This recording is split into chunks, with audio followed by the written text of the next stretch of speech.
Cheers, I do buckaroos. How the heck are you? I am from the Whiskey Whisperer, at least for the purposes of this video. Anyways, I try to get something straight down here real fast for you.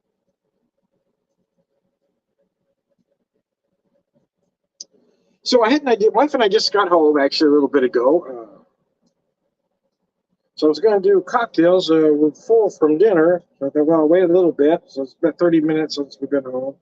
Uh, make some cocktails and set it up for 6 o'clock, but it still took a little longer to get it ready than I thought it would. Because it always does. Anyways, I digress. Let me see, make sure it's all right there. Yep. But I was going through some different cocktails in my mind, and I was thinking Irish because, well, maybe it's the shirt. I got the shirt mostly for St. Patrick's Day, but I thought it was a nice looking shirt since we were going out, and quite frankly, this is what passes for nice clothes these days at my age. There was a time I had some really nice clothes. It had some very nice, expensive suits, but I just don't care anymore. I don't have that desire. This is dressed up for me these days. So, anyways, anyway, I was thinking Irish. I was maybe, I don't know, 20 years ago, maybe even longer than that. Right about there, anyway. The first time my wife and I went to Tunica, Mississippi, but we passed in through Memphis, and we had a liquor store. I'd seen a product called Celtic Crossing. And it was basically Irish whiskey. It was a liqueur made with Irish whiskey and honey. So I was okay. Well, that sounds pretty good. So I tried it and I really liked it. They don't. Well, at one point it morphed into Celtic honey a few years back. I'm not sure if it's still available or not. I haven't looked for it. So what I did is kind of make my version of that using the 2 stacks Irish whiskey you see here. I made a pretty strong drink, about 2.5 ounces. This is 130 proof, so it is a big drink. So I did make a simple syrup using honey. So what I've got, I haven't tasted this to see if I've even closed it using my Bushmills glass, as you can see. Hope nobody gets offended.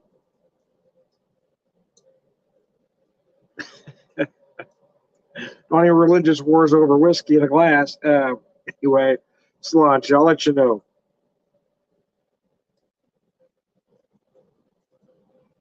Oh yeah, so it's probably a little stronger than what I had way back when, but the spirit is there. The spirit, obviously, the idea, the flavor, it did bring back that memory of that original Celtic Crossing. The first time I had that Celtic Crossing, boy, it was good stuff. I will say it was over 20 years ago now, or right about 20. It was the first time I'd purchased. Uh, I believe it was the 17-year-old Jameson, or 18. It was 18-year-old Jameson, rather. 18-year-old Jameson. And it was $75. That seemed like a lot of money at the time. Now it's like over $200 a bottle or some shit. But again, that was 20 years ago. It was a long time ago, Tom. Okay, it's a long time, man. Oh, so wife and I had a rare date afternoon. I decided to do something. Had a gift card for Alamo Draft House, and also had a gift card to Texas Roadhouse. So we went and saw a movie. Both my wife actually loves action films. She's not really a chick flick kind of gal. So we went and saw the Jason Statham movie, The Beekeeper. It was pretty good, actually. A lot of fun, interesting plot line. I'm not going to give any of it away, but it was a nice movie.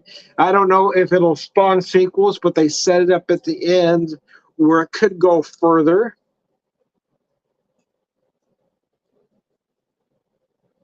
Oh, it's delicious, man. And then we went to Texas Roadhouse. Of course, I got us on the wait list, but it was still going to take a while, so we decided to go in, and we just sat at the bar. Wife ordered it was one of the pulled pork, and her 2 sides were sweet potato and a salad. And I ordered. I decided to go with the ribs. I almost went with steak or a prime rib. The problem is that neither item really warms up great. Every time I order a steak out, I have it at Texas, so I'm not necessarily knocking them. But you order a rare steak or a rare prime rib, it usually comes out more medium rare. And then you got your leftovers, you reheat. Anyway, I knew I was going to have some leftovers. Ribs, I can, you know, eat slowly back up. And I did eat one of them there. They got the slab. It was a half a slab of ribs I ordered. It was just a monstrous half a slab. I ate one there and it was very good. But my sides were I had a Caesar salad and a cup of chili. So by the time my food got there, I mean I was already full and I had a big beer. So anyways, we took most of it home. We'll snack later. I thought, well, so we got home about 5:30. I got my clothes off, got comfortable. I kept my good shirt on because I thought it'd be good for a video.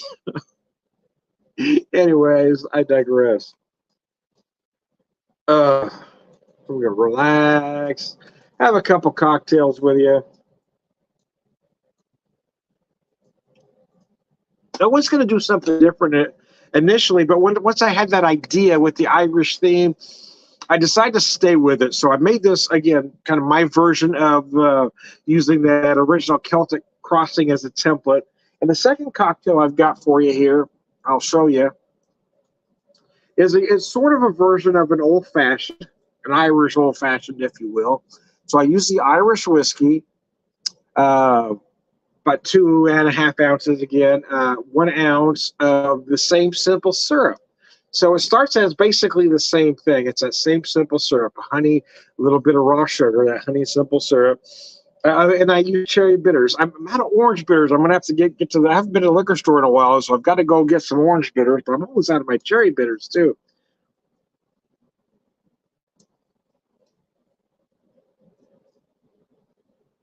Ah, that's a nice drink too. I'm gonna set that down. Finish up my Celtic Crossing here, or my version of Celtic Crossing. Yeah, so I was going to do a different whiskey for the second drink. I said, no, let's do the one whiskey, two cocktails. I kind of like that theme. I do like this two stacks for the high proof that it is for that cast strength. It really is easy to drink. It is a nice, neat drinking whiskey, to be honest with you. But at that strength, yeah, you can mix it down. It does work for cocktails. Don't typically think Irish when you're thinking of a Manhattan or an old fashioned or a cocktail in general, to be honest, unless you make it an Irish coffee, which I've used that in an Irish coffee as well. But for whatever reason, that Celtic Crossing just popped into my head. So I want to do my version of that. So then I made a simple syrup using honey, a little bit of raw sugar.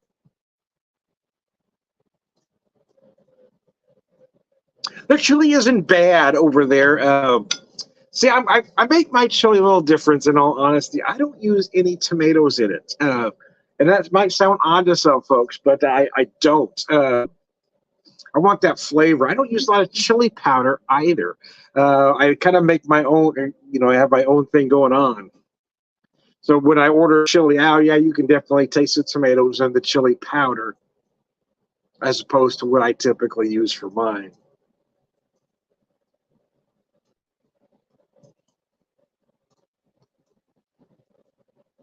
But it was good nonetheless. So Caesar salad was nice too.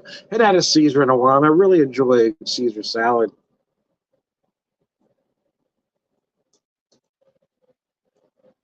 And at least I ordered one healthy thing, right?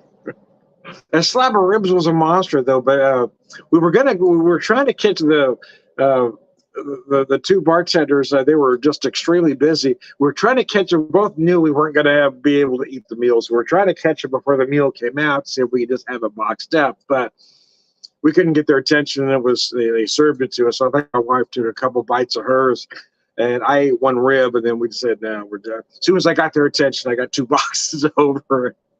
So it's kind of nice though, 'cause we had the gift card for Alamo, we had the gift card, so it didn't cost as much. I did leave cash tips. I am very conscious, or I'm more conscious of that now. Conscious. This since I've been working at Banter Brewing, cash tips are for servers.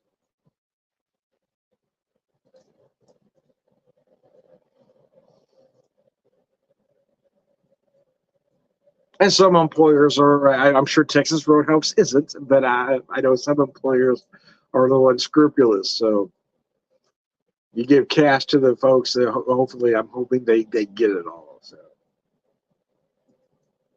and growing up the way I did, or when I did, maybe a better way to put that, back, I can even remember this talking to somebody I worked with in the mid '90s. Of course he was about 10 years older than I was, but he says, he tipped 10%. He never tipped 15. 10% was considered a good tip. 15 was considered a great tip.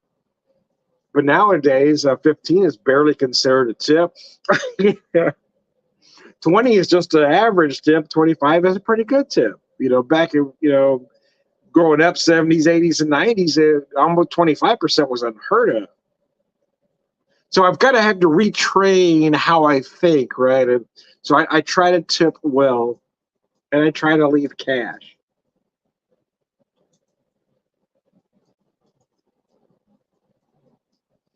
That, and the truth is, I've had it happen to me more than a couple times where they've screwed up when you tried to leave a tip on a credit card, they've screwed it up and charged me twice, so I've had to go back and get that fixed.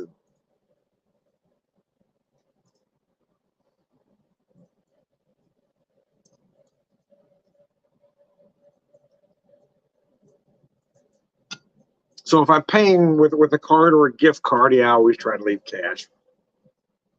This is very nice. It's a nice, simple. So that's the reason I want to try it this way. I wanted to do an old fashioned with it, but I want to try it with just this way, bringing back the memory of that Celtic crossing, because it's just a nice, simple cocktail. Could I do this with another Irish whiskey? Absolutely. Something of a slightly less proof? Sure, why not? It probably should be, to be honest with you. This will be a great liqueur at about 90 proof.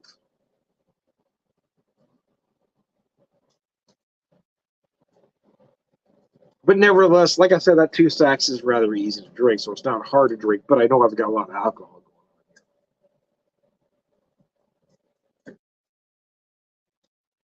But one that first one, again, channeling the spirit of Celtic crossing, and then became Celtic honey after other honey products came out, right?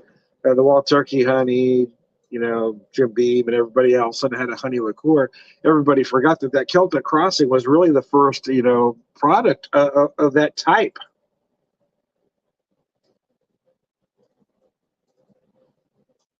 I bought it once as Celtic honey, and it was the same, the same folks that put it together, I guess. But it didn't taste quite the same to me, or it could be that my taste had changed from at that point. But that very first time I had that Celtic honey, I went, "Oh my goodness, this stuff is beyond beautiful, man." And it might have been, I said 20 years ago, but it might have been more than that, because I think it was, 2001 or two when my wife first went to Tunica. It's been a minute. I like to go to Tunica. It was a slightly more relaxed, smaller version of Vegas, even more relaxed than, say, Reno. The drinks were free, just like Vegas, but the gaming wasn't quite as intense. And I like that, just kind of relax. I go up to the bar where they had the video poker. Slowly, I'd slowly play while I was knocking back a drink. It was nice. We went to one of the times we were up there. We went to I can't remember the name of the casino now. They had a club called Bluesville in it, where we saw Booker T and the MGs. And if you're a blues guy like myself, so the original lineup to Booker T and the MGs was, of course, Booker T, and then you had Steve Cropper on guitar, Steve the Colonel Cropper, and Donald Duck Dunn on bass, which later went on, to be the Blues Brothers. But seeing those two legends, seeing Steve Cropper and Donald Duck Dunn, oh my gosh, those guys were so amazing. Duck, when you talk about some of the greatest bass players, for whatever reason, the name Donald Duck Dunn gets left out, and I don't know why, because watching him play was just so amazing.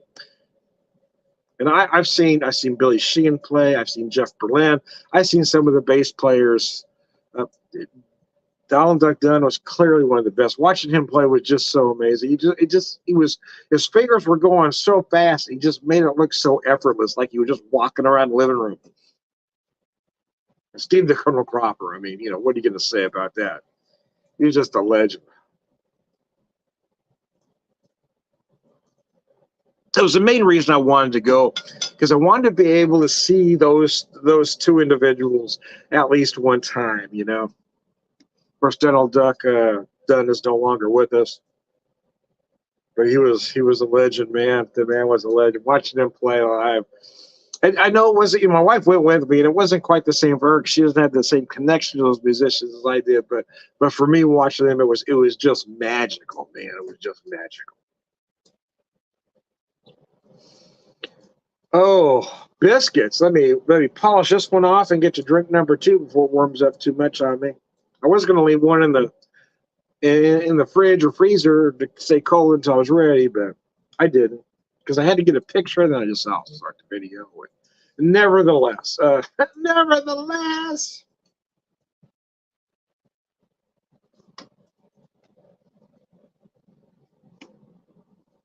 But it was an interesting movie. I mean, it's a Jason Statham film, so you know what you're going to get, right? A lot of action, some beautifully done choreographed fight scenes. Sometimes you just can't take it too seriously. Just, you're there for an escape. Enjoy the ride. I don't go to movies to poke holes in them, to find mistakes. I don't do that. I'm not looking at them that close. I'm just looking to enjoy the film and have fun.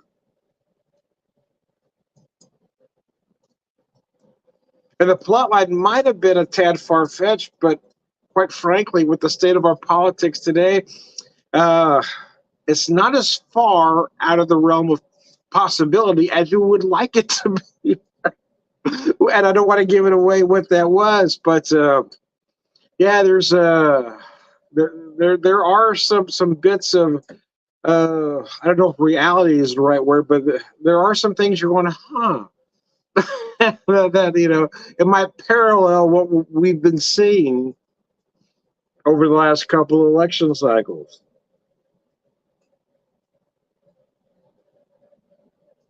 Especially with some of the unscrupulous antics of certain politicians, certain orange politicians. I won't mention any names, but he's orange with a bad comb over. Anyway, yeah, really, there were some things in that movie going, but it was fun. It was a good action film, done well. The Jason Statham character was a little more subdued than usual.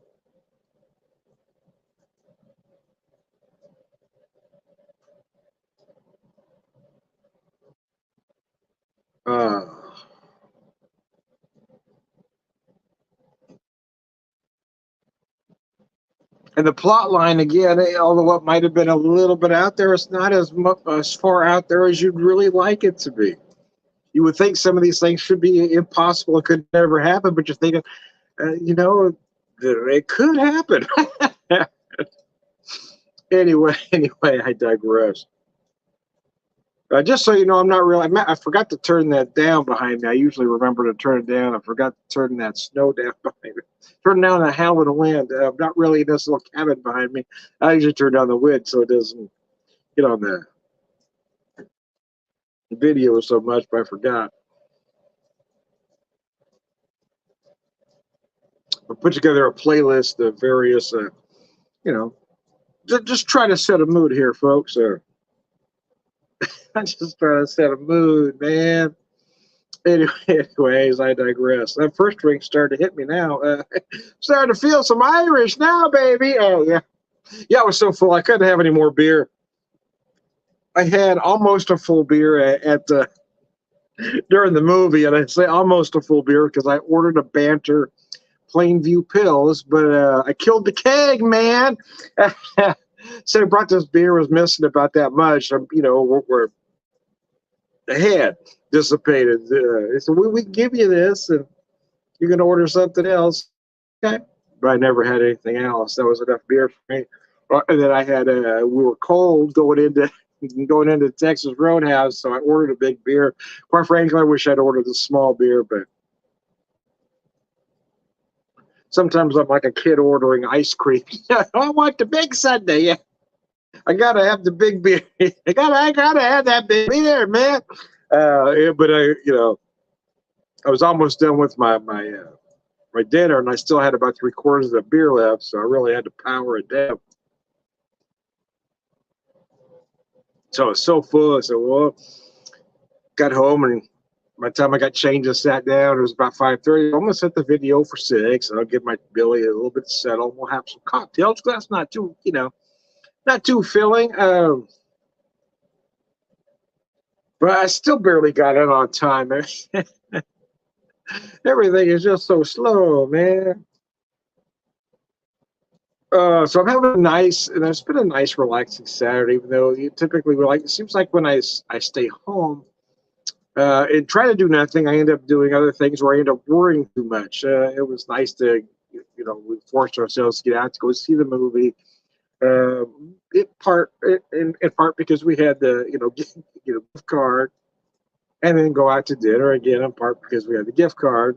Hey Todd, how are you, bud? Good to hear from you. Hope you're doing all right in your neck of the woods. I'm gonna post your comments. You know the drill, man. If you're drinking anything, tell me what you're drinking. We can have a convo about it. Anytime you want to jump on camera with me, let me know, and I'll send you a link. Oh, so it'll probably be about 6:30-ish when I wrap up this video. So I'll probably come back about 7:30.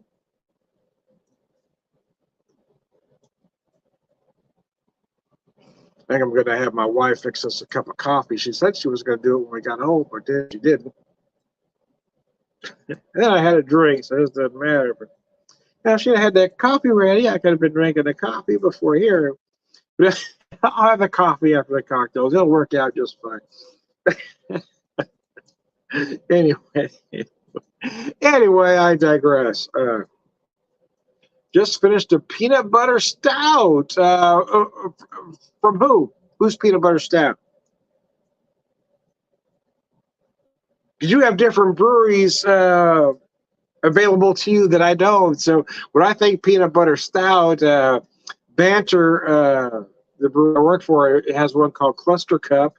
And of course, but one of the more well known across Missouri is the Four Hands Absence of Light, which is a great chocolate peanut butter stout.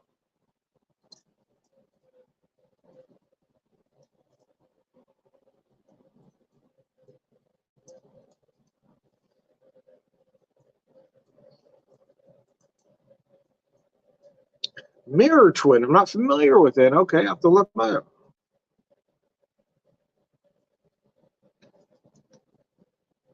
Post your comments up there.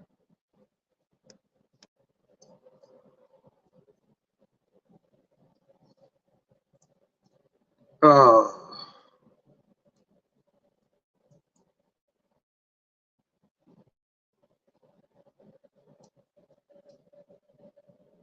I've got to think what cocktail direction I want to go next. Oh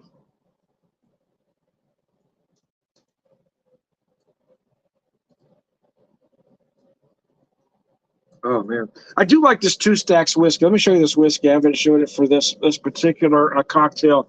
I picked it up at I picked it up in Western Missouri back in August when we were out there, and it was on sale. It was less than $50 a bottle.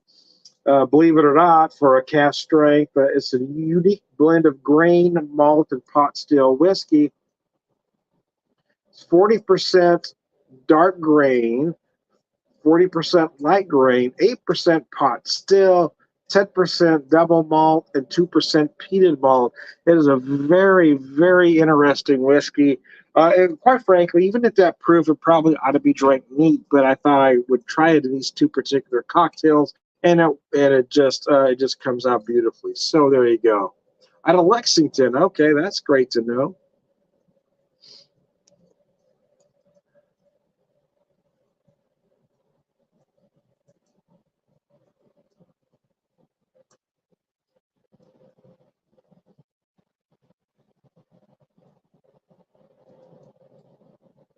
I don't want you to mention it here, but I want to ask you a question. You just shoot me a message later. I didn't know how far out of, uh, say, Cincinnati are you?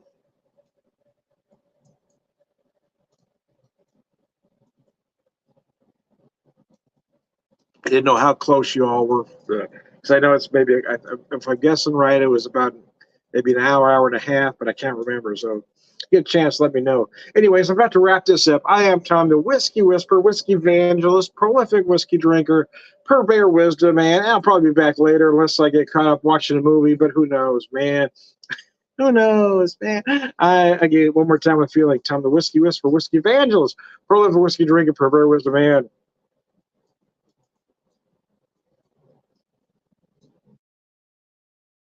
Around good guy.